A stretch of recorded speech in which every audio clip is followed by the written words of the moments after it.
3, 2. Hey guys and gals and others, welcome back to our podcast review. We talk about movies, topics, and symbolism and deeper meanings of hard concepts. And today I have Zaire and Brie. And today's two movies are Waves and Moonlight. Waves is produced by a white director, Trey Edward Saltz, about a black modern family that go through the struggle of wanting contentment with being in a white-based society. And Moonlight is about a queer black man named Sharon that showcases the hardship of identity and growing up as a black, queer, African-American person. And the first movie we'll be recapping and discussing is Moonlight. Brie. So, like Jason said, Moonlight is a movie about a young black man named Chiron growing up in one of the hardest situations you could put a little black boy in. You know, he was poverty. He didn't have his father in his life. His mother was an addict. And he got bullied in school because, you know, he acted different from the other boys. So it naturally exiled him from the other kids at school. So he became a victim of bullying at school from his own parents. And, you know, it's a lot for a little boy at that age.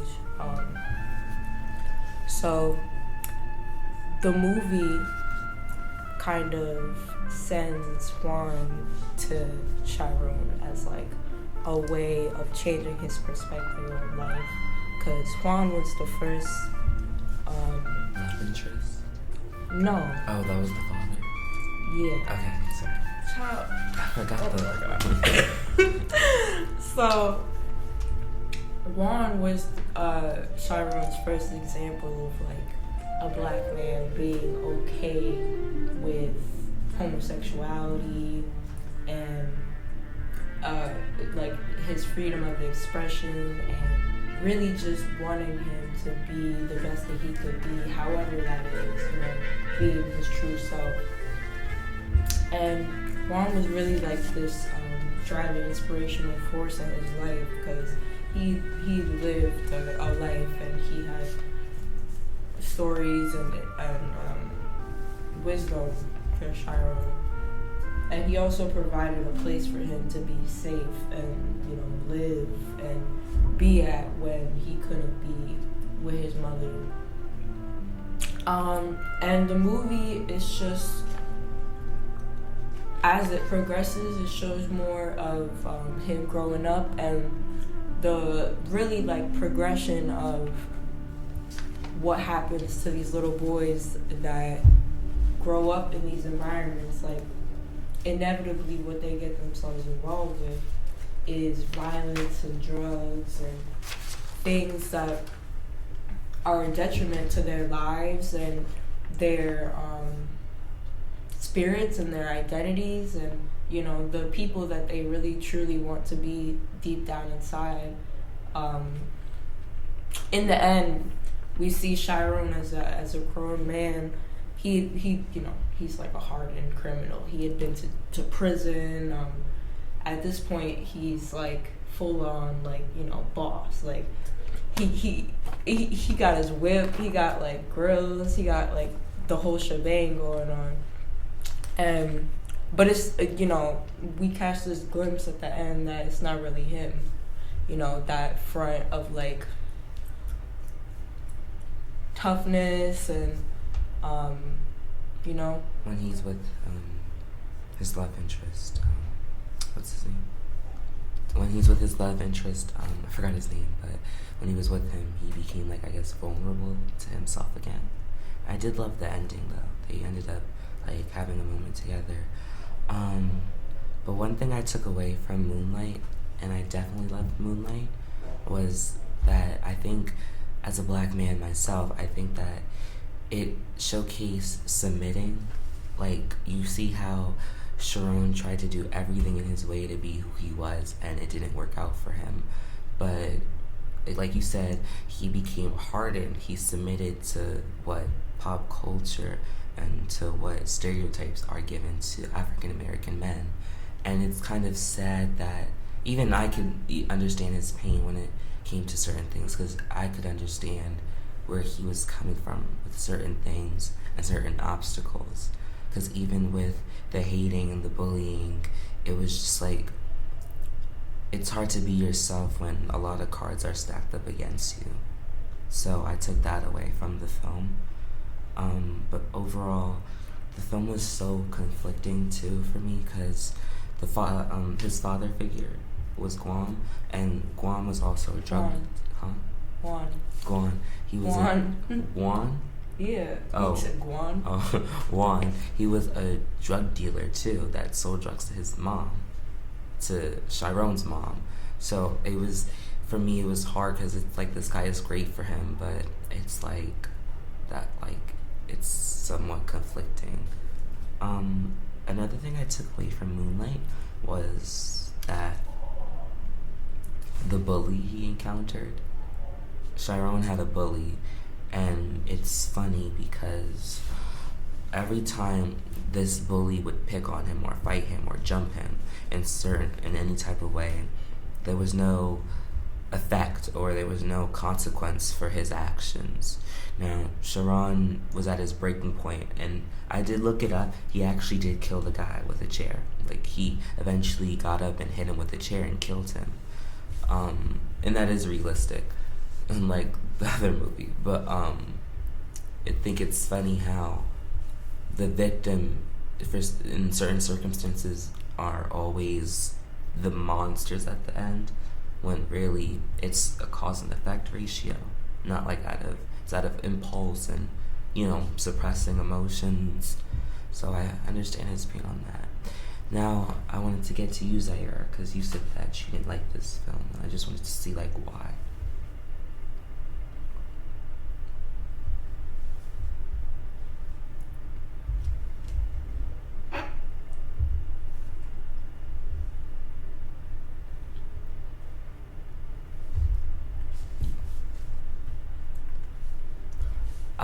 Okay, so we'll move on to Waves. Waves is produced by a white director and writer named Trey Edward Schultz, and it's about, I think the guy is named Tyler, right, in the movie, which is weird, but his name is Tyler, and he grows up in, a white suburban area with his black family and his sister and his girlfriend Alexis. And it kind of showcases the pressures and issues of dealing with emotions, and how black families will sometimes suppress emotions instead of talking about them, and it ends in, of course, tragedy. Now, of course, that with the movie, he is a football player, and he has an injury, and the injury is fatal. If he doesn't heal the injury, he could ultimately, never be able to play football professionally. And this is where his downfall spirals, with him drinking, his grades dropping, getting into arguments with his girlfriend, and on top of that, her getting pregnant. They go through a domestic fight. And one thing I loved about Waves is it was all about perception. In Waves, we kind of see how Tyler's perspective is all good, everything is happy, but then as soon as things get worse, we see what the real reality was, that the girlfriend and him were not getting along, that the girlfriend and them were arguing, the boyfriend and girlfriend were arguing constantly, and that they didn't have a good relationship family. So toward the end, Alexis, which is his girlfriend, and Tyler get into a big argument, and unfortunately he ends up killing her. Now, believe it or not, it was kind of ridiculous how they shot it. I mean, it was like a splat scene. It was so corny. But ultimately, it is realistic for somebody to die with a hard concrete floor. But the way they shot it was corny, I'm going to be honest. So towards the end, we move on to the sister's perspective, and everybody's grieving. And the sister dates this guy. I don't even know his name. I don't even think they said his name. Another red flag. And basically, she kind of rewrites history as if that was her brother, which is kind of gross, but okay. But she also dabbles into drugs and drinking, but she does it in a more moderate way, I would say, where she knows when to stop. herself, which she did, and she ultimately fixed the curse within her boyfriend's family by giving him that redemption and that hope, which I loved. But I just feel Waves had so many issues between it being a white writer. I don't think white writers or anybody that's not of the descent should write people of color stories, especially that sensitive about it. And if so, they wanted to, they should have a writer's room, right, Brie? I mean, I don't think I did enough research to know all of the people that were involved in the creation. True. So, there very well could have been people of color on the writing board, because there were aspects of the movie that I was like, oh, okay. Yeah. But, let me give my little 2 cents. So, I would just start from the second half of the movie, from the sister's perspective, how we see her trying to heal from all of the trauma that her brother has caused her and her family is, she does it in a very non-conventional way, I guess you could say, considering she's still a minor at the time, and she just picks up her car and takes her boyfriend and leaves and goes wherever the hell she wants. Yeah. Drinking, doing drugs. I also like the stereotypical trope that I can fix him. I thought that was so bad. Fix him. No, because that's what she was trying to do. But it made sense. That it was just what are you doing? It was, it just got really confusing at the end. And then they showed the part where she was hungover. It was just I think that they tried to showcase the sister trying to fix her boyfriend's life, because like you said, she was living through him vicariously, trying to seeing him the same mistake and trying to trying to realizing that, oh, this man is he's emotionally unstable and vulnerable, how my brother was, and my brother ended up killing his girlfriend, so maybe I should try to help this man heal his wounds so I don't end up like her. It's so, I don't know, it's kind of strange. And I felt the ending with his father, that was kind of sweet. How did it end? No, his father had cancer, and she took him to see his father who was dying of cancer. And I thought, that was sweet. And he gained the closure that he needed. And, I think this also brings up another idea in the movie that we didn't really discuss here, but sorry, the role that women play in these situations.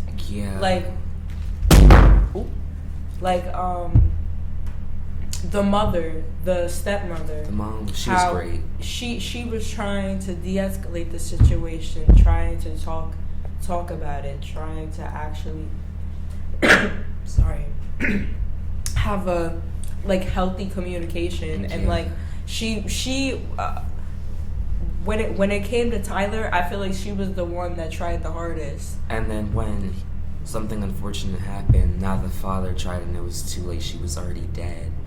I took that away too within it, because honestly speaking, at a preference point of view, I did not like the dad, because I understand what the father was trying to do, but at the same time I just feel he put so much pressure on him. And this happens to so many, not even just black people, but a lot of people of color when they're in suburban areas. People always say that minorities have to try 10 times harder. and that was showcased, and I did love that because I don't see that in television anymore. I never like see them showcase a light like that, so it was really good to see that. But again, like you were saying, the roles that both those women played were, I think, great. Alexa, I wanted to move on to Alexa's character. I thought she was a bit confusing. I didn't make sense of her, cause it was like she didn't want the kid. But one thing I noticed, and this is how I didn't know if it was her perspective or his perspective, or what was he doing to her past tense, because it's like he was trying in the beginning after they argued to have a conversation with her about the situation. And like when they showed the text message, like she was actually gaslighting him with one of them, where she's like, I know you're gonna be hurt if I say what I want to do. I know you're gonna be hurt, and she's like, I don't want to say it. I want to break up. And it's like, I don't like how. I think it was a bad perspective on females who go through teenage pregnancy and abortions. I just felt that was a bad rap because what they showcased was like how, I don't know, it was just, they didn't do a good characterization on her, I felt like she seemed kind of toxic, if anything, especially not the fighting, because that was more of him and his domestic self, but when it came down to her, it was just like, I didn't like how he was trying to discuss about the baby, and she was like kind of manipulating it by saying like, oh, you're gonna be mad, and then blocks him, and I'm just like, oh, okay. And then like she like went to a party after, and it just didn't make sense. What do you think, Brie, on what I said? Like, well, she had gone to the party after she broke up with him, so to be fair, they weren't together. Who goes to a party if you're pregnant? I mean, she wasn't drinking. No, of course not, but it's like it was Halloween. Oh yeah, I forgot. She's a teenage girl. She's in her senior year. Yeah. But it's also like, I think that she wasn't like how you're describing her. It wasn't like, I didn't see her like that. Like I didn't see her as somebody who was manipulative, but rather somebody who was confused, and she needed somebody who was like supportive, and calm. And she needed somebody who like you said, how she was telling him, oh, I don't want to tell you because you're gonna get mad. That's what I said. Yeah, I didn't know if it was like she was manipulating. No, or she that was is a red flag. Scared of. Yeah, that's a red flag. Like, if you can't communicate to your partner something that important that would change both of your lives drastically without fear of him blowing up in your face. Yeah, that's telling about him. And, you know, she already knew that he would have that type of reaction because he probably already acted that way around her prior. You know, like I said yesterday, when we catch glimpses of, like, how they argue and stuff, it's really just telling of how he can get, like, how violent he can get in so quickly and so instantaneously. So I feel like she really just was fearing for his reaction, fearing for, you know, her life and the life of her child. Right. So she did what she felt she had to do, which was cut him off. I could agree. Now I'm gonna retract what I said. Like I said, the perspective was weird, so I didn't know if it was one or who's, but I do retract. I'm sorry. I do agree what you're saying. I think, but also, I do agree, but I also disagree because I think that, like, she shouldn't have cut him off because that's a topic you don't cut somebody off of. That's a topic that you have to keep discussing.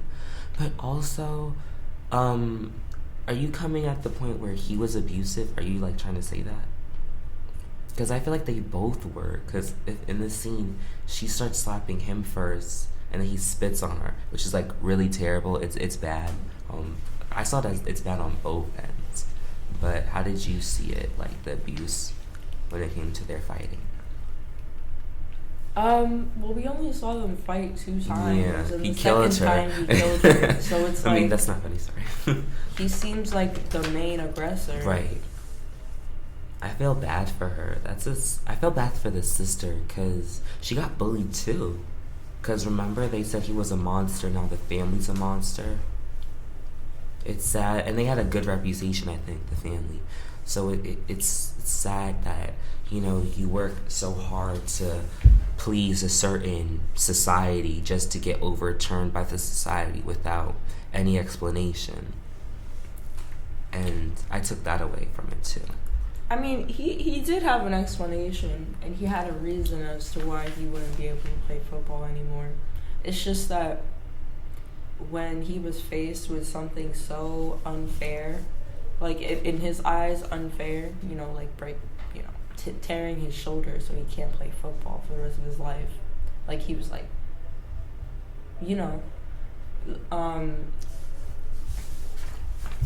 that could be really world shattering to a person.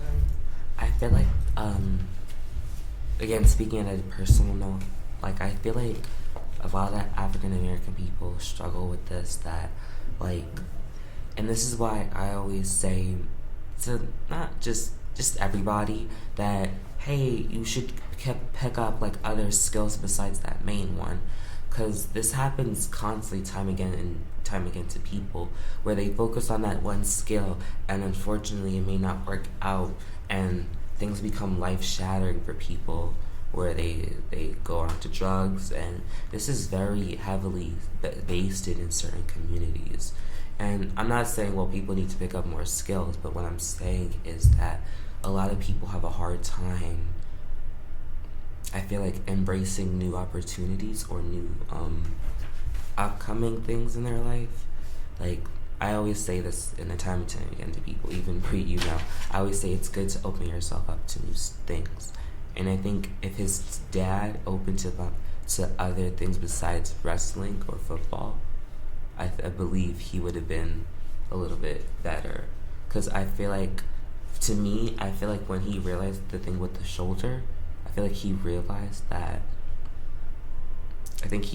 he thought, like, I have no purpose. And I think that's what caused the downfall. I feel bad for everyone. Not the father. I don't feel bad for the father at all. I didn't like the father one bit. I hate how the mom kept asking about his mental health and he kept speaking for him. And that's a thing that parents do. Of course, parents make mistakes, but that's an issue I think a lot of parents do. They speak for their kid, and kids know what they want at a young age, whether or not we like to believe it. So I hate how it was like, you could see that he had a voice and his father was like shutting it out. I feel bad for both of them, because Alexis shouldn't have died. She was probably being abused and a lot of other things with her. And I felt bad for Tyler, sort of. But it's like, it's kind of messed up, because it's like, how do I feel bad for an abuser, But we know his story past tense, so it's so difficult. It's a hard thing to sympathize. This is a sad movie. Like, like, it was very deep for me. Yeah. Even at the end when they show Tyler in jail, it, like, their relationship is still complicated, because he's in jail and he's like caressing a picture of her face. I didn't even see that you part. You didn't even peep that? Yo. Girl, I fell asleep. I was like, this is, no, because it was really, I'm sorry, Tyler, hire me if you see me as an actor, but it was bad. Get it together. Like, that was so, like, it would have been better if it was a book. I think it would have been better if it was a book. If that was a book, it would have been represented better. But because it's a movie and it's directed in different ways, Moonlight was way better. Like, Moonlight was... And how long was Waves? Like, Waves was like almost 3 hours. I don't really understand, like, why, if it's so long, why everything in the first half felt so rushed. Yes. And then it got mad slow. I remember the bitty bitty bum bum scene with the sister and her boyfriend, when they were doing their thing, it was like mad long. I skipped it. Like, I'm like, this is too long. Like, this is weird. And the sister's supposed to be like a teenager. Yes, and I don't like that. Like, why are we? But also, Moonlight was wrong for that too, because there was that scene where they were teenagers, and it was like. But no, I feel like it was much more. It was different. Brie. It was different, because when it was in Moonlight, it was very like. First of all, it was censored. Yeah, like, it was. Second of all, it was like what's the word? More like conservative.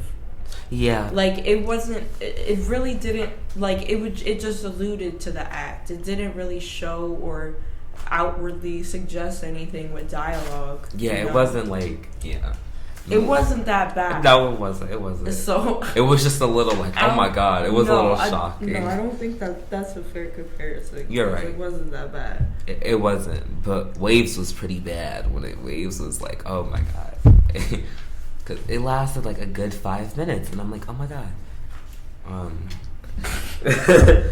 No, Waves was. Yeah, I would have preferred this if there was a book and it was split into 2 parts. Like, one book was for Tyler, one book was for the sister. It would have been much better. So, if you look at both of the movies and put them, next to one another, and compare, like, what do you compare and contrast with both of the movies? They both show suppression within people of color, and minorities. They both show how we suppress our emotions and the effects within them. We showcase the trauma that we face too. That's what I compared with them. That everybody's different, but that's how I took it. With the contrast is that one was better done. I could tell that Waves, everything went into visual, because the cinematography was beautiful in Waves. I have to give them that. Moonlight was great cinematography, but I think Waves was visually like a Euphoria type of vibe, and I think they focused more on the look instead of the movie, and Moonlight focused on more of the movie than the look. The Moonlight cinematography was good. I absolutely loved it. So that is it on our podcast with Brie, Zaire, and me. Thank you. Bye.